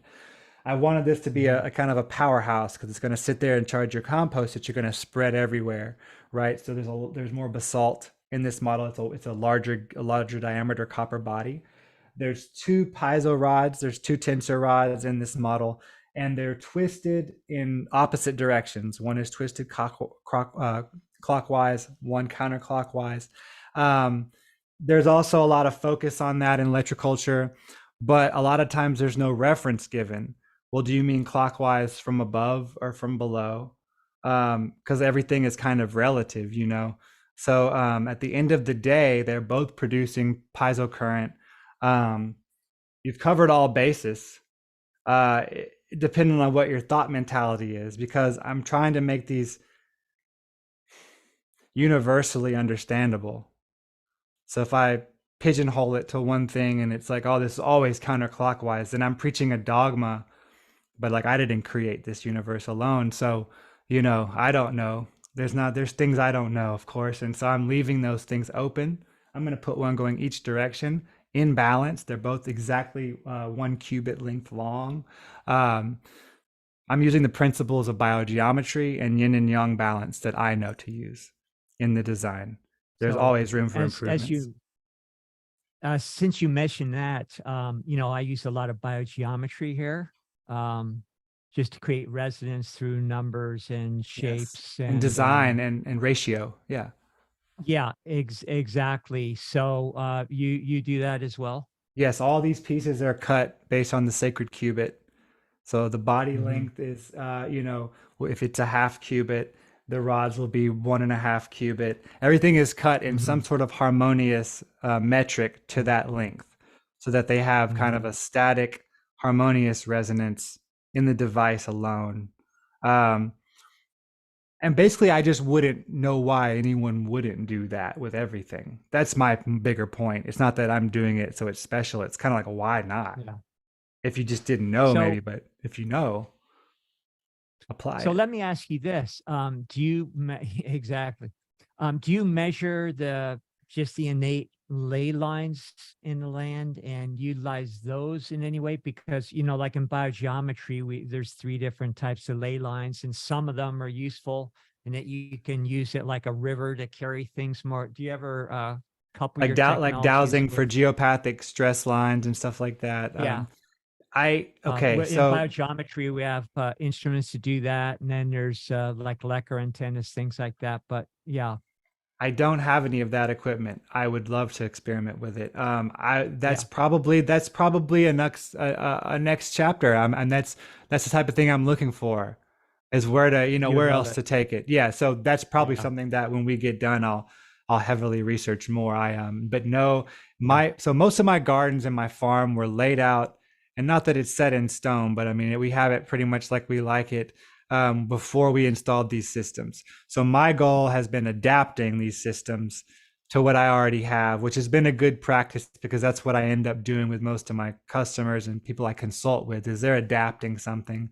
So I've adapted Right. systems for raised beds, for container nurseries, for all kind of ways, but keeping in mind all the important principles. Has to be a point of grounding, has to be a conductor, has to be a collector of positive ions. All these things have to be in place, and then you can adapt. It's just like, you know, learning Qigong. Once you feel like you understand your goal, or once you've felt the feeling of the goal, then you can know where to go back to. But it's just not having that bearing of like, what are we doing, you know? So yeah, it's all very replicable in different arenas. There are areas that make it difficult. Like I've been reached out to by a lot of indoor growers, and I have developed some ways to adapt systems. I usually end up recommending treating their water, because we can go after their water. Then we can spread that water, because if you got 5,000 plastic containers in a warehouse, that's difficult, you know. I mean, there's ways.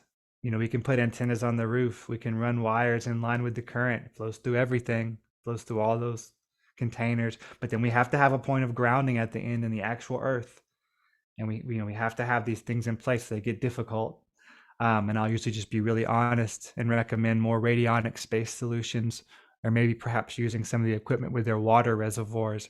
But to great success, to great success, Lakovsky rings, we can get into some simpler tech. We can get into some, I make this is my, sorry, go ahead. Well, no, I was just going to say what's great about all this is if you're in medicine, working on bodies, if you're in engineering, doing architecture, if you're doing agriculture, the principles are all the same. And if you understand the principles, you learn a few fundamentals to any of those endeavors and you're off and running. You're going to be a shapeshifter, man. So. Yeah. Exactly. Yeah, exactly. Go ahead with the next device. Yeah. So that was my compost, the CW3 model, double tensors, more basalt, same thermocouple, slightly longer telluric rod, larger magnets. It's a powerhouse. It's my biggest one as far as like volume and size and weight. And then on the other end of that, I have the little petite CW4 model. And this is the model that I do make. This is a highly radionics inspired model because I included, it has all the other features of the antennas on a scaled down size, telluric brass rod, magnets, electrochemical exchange of the voltaic pile. It has copper rods coming out of here because people with this in mind, I had it in mind to be inside someone's home, maybe as a point of scientific intrigue, usage, and also beauty, hopefully, if you find it attractive. So I made it all out of copper. There's the wires and there's a tensor rod, a little brass ball on the top.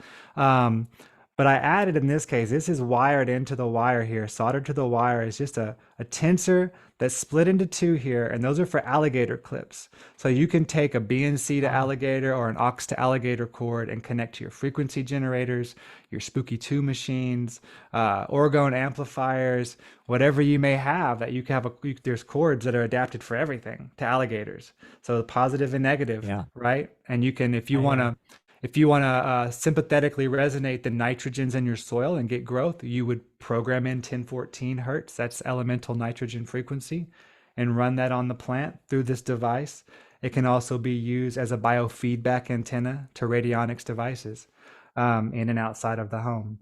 So this is like you would put into a single plant. Yes, I do too. It's a lot of fun to make. I like the small size, and but they all have their similar technologies that I'll connect with alligator clips to needles when I'm doing acupuncture. 100%. I created a whole room for that a long time ago with a whole grid structure and all sorts of other crazy stuff, geometries and things, and then hooked it up to people by way of their meridians. And yes, sir. That's exactly right on, man. Yeah, I mean that's it. Or Qigong, since you're a medical Qigong practitioner, we'll just bring this up because that's your forte. When you're doing acupuncture, if you aren't using any assisted technology, then you at very least need to be adept at Qigong and channeling, projecting that energy through the needles. That's why I tell people, if you're shopping around for an acupuncturist and you go in for a visit and they stick some needles in you and walk out of the room, the next patient, it's like, no, that's not acupuncture. A real acupuncturist is going to stay there with you and assist that energy with his own awareness. 100%. And that's it. I mean, we do energetic acupuncture in our training in medical Qigong. We do it with our sword finger mudras and vortexing spirals and go in there and do little surgeries and all the stuff. But it's energetic work, and it's got its own complications too. You have to get out of your own mind, man. That's and it's going to accelerate your own evolution, so you need to be ready for that. Like when I treat a patient, I mean, it's very obvious that when you're treating another soul, you're treating yourself, and vice versa, because you feel it too. You feel the benefits of the treatment. And I think the more sensitive you become to it, the more you sometimes it selfishly feels like you get more benefit out of the treatment I always love that line in the Field of Dreams, where at the end, Kevin Costner's dad, Kevin thinks that building the baseball field was to bring it, for his dad and to bring his dad back, but his dad says, no, it was for you. So that line ever always stuck with me, when Yeah, well, I'm that's exactly what I'm practicing in saying. what I did. That, it took me a few years to realize, oh no, it's for me. I'm the one It's that's for getting me. treated. Yeah, Yeah. that's why the group of us that seem to be drawn to this stuff, they've usually Yeah. been through quite a bit, or you usually had the, face a lot of challenges typically, even sometimes more so than seem realistic and that seem fair and that seem like, oh Yeah. gosh, man. But it's, I guess, because that's our path, and we're trying to learn these lessons very rapidly. It seems Chris, like Yeah. sometimes. if Yes, you Mike. build it, they will come. And you've They done will that. grow. Yes. But they will come. In other words, people listening to the show will be coming. Good, good, Get good, ready. When good. we had Mitch, the orgone donor, on a year ago, he sold out overnight. So Wow. the fertilecurrent.com, Yes, sir. please go check it out. I'm going to be jumping on and getting a couple for sure. I'm very much interested in the petite paramagnetic electroculture antenna for healing some plants I have in the house that need a little Nice. love. I'm here to help too, man. Like I'm here to help my customer, help people, consult with them and help them figure it out. Like I'm not going to leave them in the dark with stuff they don't know how to install.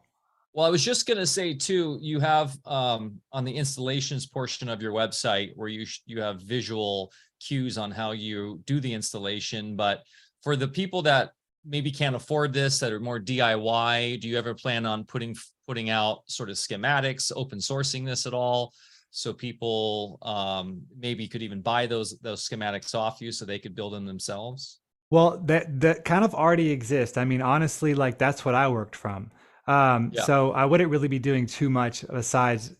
It would be kind of hard at this point, but we will see. We will see. I would love for it to get to that point. I want this to be much more than just selling antennas. Like that's just because this is the equipment that I've developed that works for us and that I know will work for others. I want this to be more of an educational experience and a much bigger thing. I like working with farmers all over the world, especially places that have been heavily taken advantage of and really need a boost in their agricultural systems. Places that have been just destroyed through different levels of colonization and colonialization. Monocropping and monocropping and soil dead. exactly. And just exploitations of all levels, mining. Anyway, so we will see about that. It's kind of hard to like put it out as a schematic, I guess, in any way that's different than is already available. But yeah, I mean, I'm gonna keep evolving with this and see where we get. But I can honestly say that in agricultural investments, it's pretty reasonable once you consider all the things that it will save you from doing and perhaps buying. Pest pressure, the crops that you will yield and not lose if you're growing food, let's say, will pay for itself very quickly. And in the world of farming, it's a pretty low level investment in the world of farm equipment, at least. Well, and look at the cost of fertilizer now. I mean, it's gotten ridiculous, even, organic fertilizer too, if that's what you guys are using. I will say this, we are big fans of decentralization and people taking on the role of being their own food producer. So even if you're not a market grower or a commercial exactly farmer, this still, you're looking at an investment. Maybe you get 3-4 rods, you're dropping a G. One, to buy soil amendments is crazy expensive now. Crazy expensive. Two, buying food in grocery stores, going to Whole Foods or even a co-op or whatever, is insanely expensive now to have anything that's worth even putting in your mouth. So this is the future. The future is abundance via the arcane sciences that are the true sciences, the Tartaria technology, if you will. Wisdom-based technology. That's what I like to say. Wisdom-based technology. Heart resonant technology. Yeah. Yeah. And let's have fun with it. For Chris, sure. Thanks so much, man, for coming on today. I knew this would be a stellar show and just packed full of, this is like pragmatic really good stuff too, right? As you were saying, like this isn't just It's not petty, peripheral. Yeah, no, this is peripheral. very much Yeah. so agriculture. Go grow food, go get a result, go see it in one season, in one half a season, go watch it. This is where I wanted my final question for you, and then you can fill us in on any final remarks. How has this impacted your guys' growing, your life, and everything you're doing on the farm? Well, in so many ways, I guess, personally, from just a productivity point of view, yields went insane.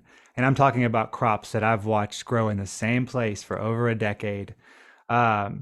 Yields went insane when we started employing these systems and installing them and utilizing them correctly. But beyond that, like I said, pest pressure, we lose so much less to any disease. And I'm not saying we never have a loss. That's not truthful either. That's not what I'm saying. You'll still have challenges, but the challenges are 60% less, let's say.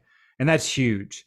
And that's me being, pretty fair with it. Like in some ways, they're much higher percentage of positive change through these systems. The vibrance of the food, the quality of the food, has nothing to do with growing gigantic vegetables. You want lots of flowering sites, lots of properly sized, especially if you are selling them. If you're not, it doesn't matter as much. But our farm experience has changed a lot in that way, but also more internally and more physiologically, emotionally, I guess, physio-emotionally. It's a very intriguing system to work with. So sustainable agriculture does not just include your agricultural practices, but it includes sustaining yourself as an agriculturalist, continuing to learn, grow, adapt, and trash everything if you find new truth that resonates stronger than the truth you had before. Because I see agriculture in even amongst the youngsters, a lot of times it's so static and so dogmatically done. Even in the organic farming world, especially in the organic, you just see kind of everyone doing the same thing. And I mean, I've been there too. And I know once I opened myself up and invited something else in, I feel personally rewarded. So anyway, yeah, it's a development of the self and a development of your farm, because like we keep going back to, it's just the same thing over and over in smaller and larger forms, Chris, absolutely brilliant work. Thank you so much. I do have one final question. I just placed my order as we were talking here. Oh, awesome. So you'll see that. Thank you so much. Does this, thank you. Yeah, I got 1 through 4 and then a set of 10 magnets. Oh, so, thank you. What's the wire? Does it come with wire, or do I have to get some wire? Yes. Okay. Good question. For the ground, because I have some long distances to cover too. Okay, no, I don't ship wire because it's heavy. So yeah, wire, I'll ship out the antennas. They'll have a brass coupler on them. They're ready to couple your wire to. I have and am willing to put together packages for people. Like for a lady in Lodi recently, I put together all her insulate. I got everything she kind of needed. I don't provide poles or wire for the ground because they're just large items that are pretty sourceable everywhere. Farm supply store will have your galvanized steel 12.5 gauge or 12 gauge wires preferred.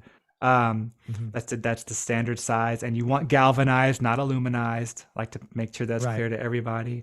Galvanization is zinc coating. So yes, you will source that wire locally. That's bare wire, bare, plain, non-insulated wire you want in the ground. Now the wire that goes, most people will install directly from antenna down the pole into the ground, same wire. That's traditional.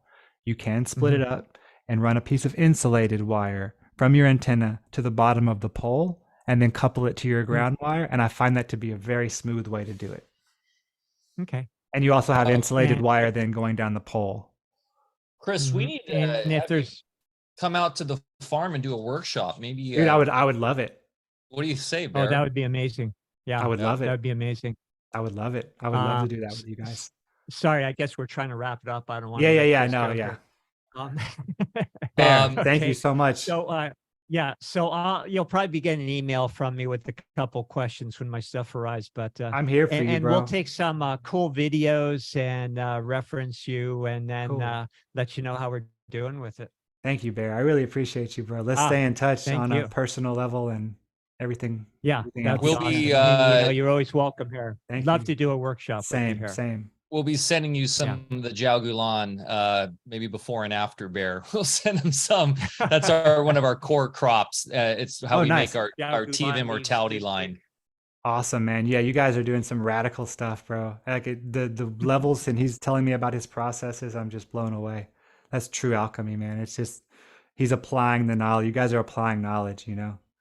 Well, like you said, I didn't make any of this stuff up. I'm just, a student and A sentinel, yeah, my own experience. Yeah. yeah, a And sentinel then, of the what's knowledge. cool Yeah. though is you do put your little twist on, your unique twist. And, It's inevitable. and that's how innovation happens. So, Yeah, and then the next person can take your twist and build on it and put their Yeah. twist on. That is it. That is Yeah. it.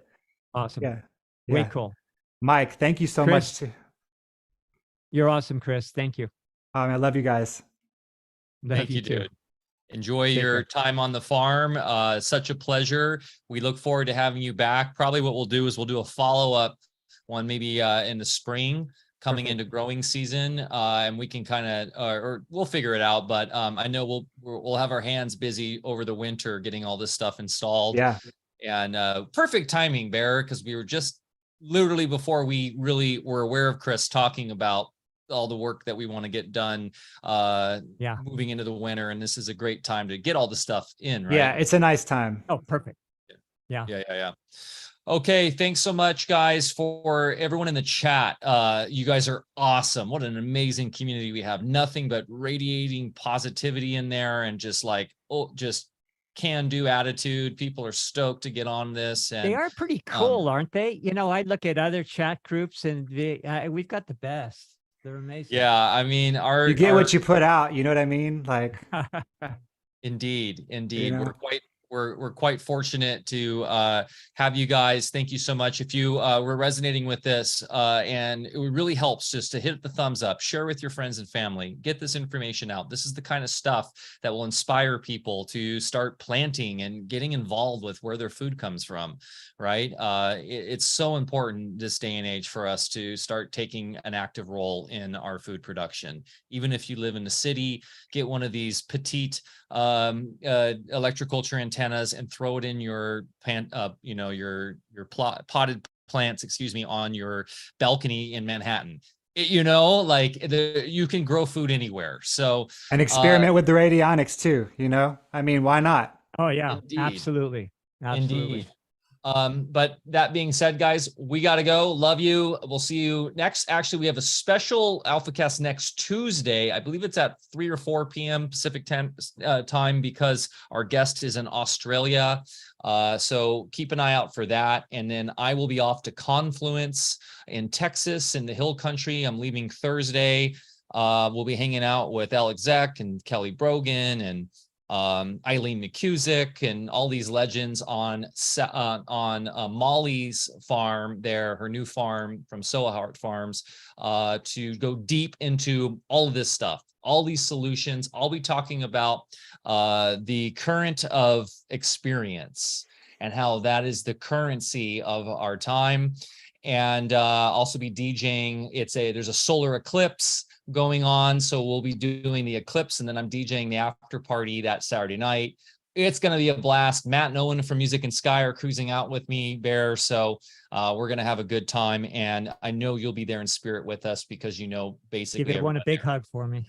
I will. Okay, guys, thanks so much. Have a beautiful day. Remember to get outside, get your feet in the dirt, go grow something, go hug a tree, go for a hike. Mother Nature, she is our best teacher. Go show her some love, and we'll see you next time. We love you. Appreciate you. Thanks. Ciao.